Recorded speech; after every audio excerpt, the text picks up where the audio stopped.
مش ديلر؟ هو الوحيد اللي مش ديلر. بيشتغل ايه بقى؟ بيتاجر في المخدرات حضرتك. لا، ما هو تاجر المخدرات هو الديلر. لا ده خطأ شائك.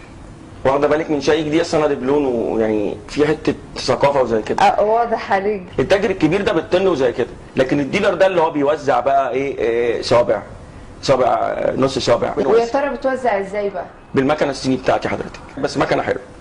المكنه الصيني بتاعتي حلوه، ممكن بعد الاستضافه وزي كده يا استاذه اوريها لك، ولو حابه تاخدي يوم حظ ويوم صيني انا تحت امرك ان شاء الله. وهتتبسطي. ربنا يسهل. ميرسي. انضفها ناس بتركب على فكره. انا عارفه والله، عشان انا تبقى ما بقلش خالص من ركوب المكن الصيني. اصل حضرتك في ناس بتقول وكده يعني في الاخر ما تجيش يعني. تمام. قبل ما نصور البرنامج كنت قاعده وبتكلم معاك كده وبندردش مع بعض، وقلت لي ان انت بتنادي المسؤولين ان مهنه الديلر تكون مهنه مشروعه وقانونيه. اقول لحضرتك على حاجه. اتفضل.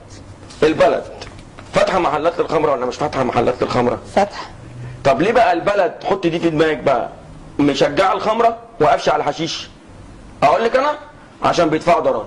خلاص ندفع ضرايب يا مدام، ندفع ضرايب وهدوا نفسيه الديلر ده الداخليه كانت بتتخاطر عليه، وبعد كده الجيش طلع في المقدر بتخاطر عليه، فادونا عشان نقدر ندي للبلد. يعني معنى كلامك ده ان انت بتطالب بمعامله المخدرات تتعامل نفس هي معامله الخمره؟ واحسن. احسن ازاي؟ هو ايه اللي احسن يا مدام؟ الحشيش ده حاجه حلوه قوي. حتى بصي انا هقول لك على حاجه، الواحد يتقال عليه مسطول احسن من سكران. بصي المسطول ده حاجه حلوه، حاجه في الهدوء كده. مسطول ايه يابا انت مالك؟ ما مسطول. لكن سكران، انا سكران ويكسر ويعوج بقه، جو مش حلو. لكن المسطول حاجه حلوه. بعدين انا هقول لحضرتك على حاجه برضه. انا متدين وزي كده، فالانسان في حاجه؟ في حاجه؟ انا كنت بقول حاجه دلوقتي وزي كده. كنت بتقولي ان انت متدين. الله يبارك لك. ما الله يبارك لك. اصل السطل بيبوظني بيغيبني، والله ساعات ابقى راكب وابقى رايح في حته ما اعرفش انا رايح فين، بس ببقى مبسوط وتلاقيه قاعد كده قاعد في المواصله مبسوط مش فاهم رايح فين بس مبسوط. فالانسان المتدين وزي كده يفهم ايه بقى؟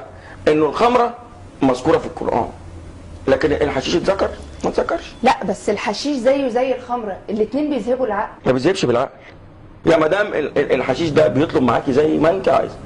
شغل وزي كده يطلب شغل، عايزه تهدي وتستكليسي يطلب استكليسي، ممكن عايزه تنامي بتشرب سيجاره الوداع ايه هي بقى سيجاره الوداع؟ اللي هي قبل النوم حضرتك، النوم الهادئ ده اسمه النوم الهادئ. تقومي ضربه سيجاره الوداع